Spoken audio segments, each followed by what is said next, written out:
The last thing that I wanted to talk about with exponential functions is how you can draw exponential functions on a logarithm chart, on a log scale chart. And the reason for that is, here's an example where it's talking about Moore's law. And that's the idea about transistors that you can put on a microprocessor in a computer. And since the 1970s, they have been able to increase the number of transistors that they can put on a microprocessor exponentially since the 1970s for 50 years.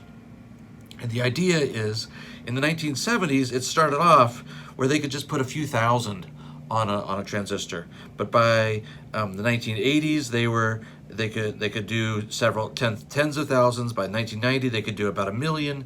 And currently, they can get about 10 billion transistors on one microprocessor. And that growth has gone exponentially. And if you tried to draw that on a traditional graph where the y-axis was going up by 5,000, 10,000, 15,000, 20,000, you could start off with initially a few thousand in 1970. 5 years later, it would cross 10,000. Even in 1980, you would be up here, you'd have to hit 100,000, and that's way high on your graph.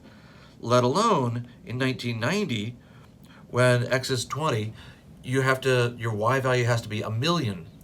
And by x equals 40, your y value has to be 10 billion. There's no way to draw that on a nice graph and show all the points.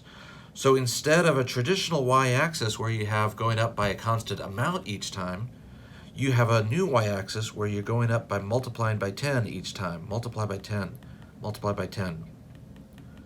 So each increase in the y-axis is a growth of a factor of 10 in the actual value. And so you can then, if you graph things like that, an exponential function on a log scale chart becomes linear. It becomes basically a linear equation like this. It wiggles around a little bit, but we can estimate it the same way we did with linear functions earlier by approximating the slope. And so if we pick 2 points, say 10, 4.7, which means in the year 1990, there were actually 10 to the 4.7 transistors on each microprocessor.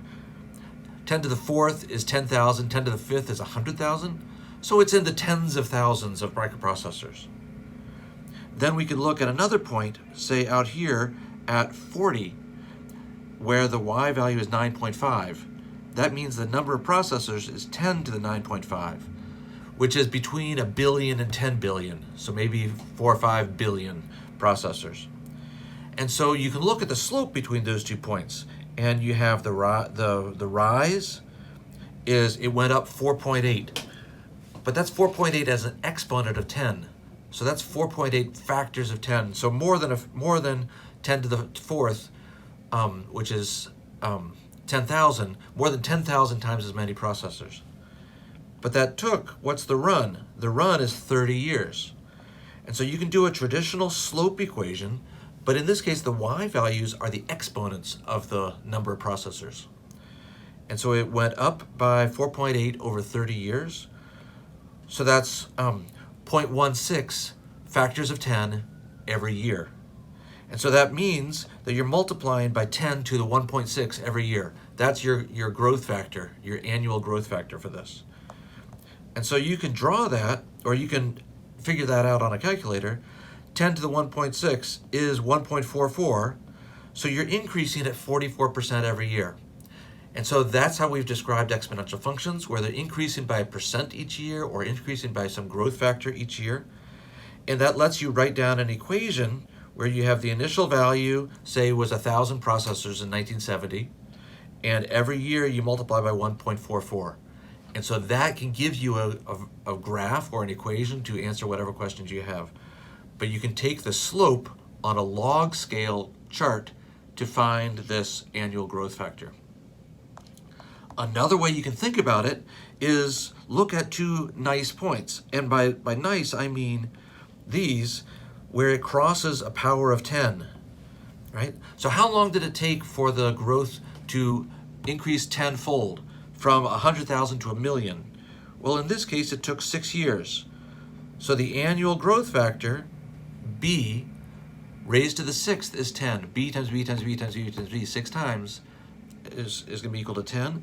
So b is the 6th root of 10, and your calculator tells you that's 41.47. So over those 6 years, it grew by a factor of 10, so that's 47% each year, 10 to the 1/6 each year.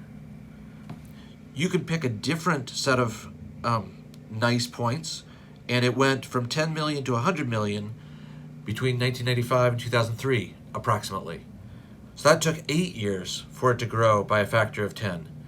So over that period, over those 8 years, it was growing at about 1.33 every year, or 33% increase every year. And so you could look at this to find an annual increase by taking these powers of b to the 6th equals 10, or if you plot it on a log chart and actually look at the slope, you're looking at the change of the exponents, that can give you an exponential growth.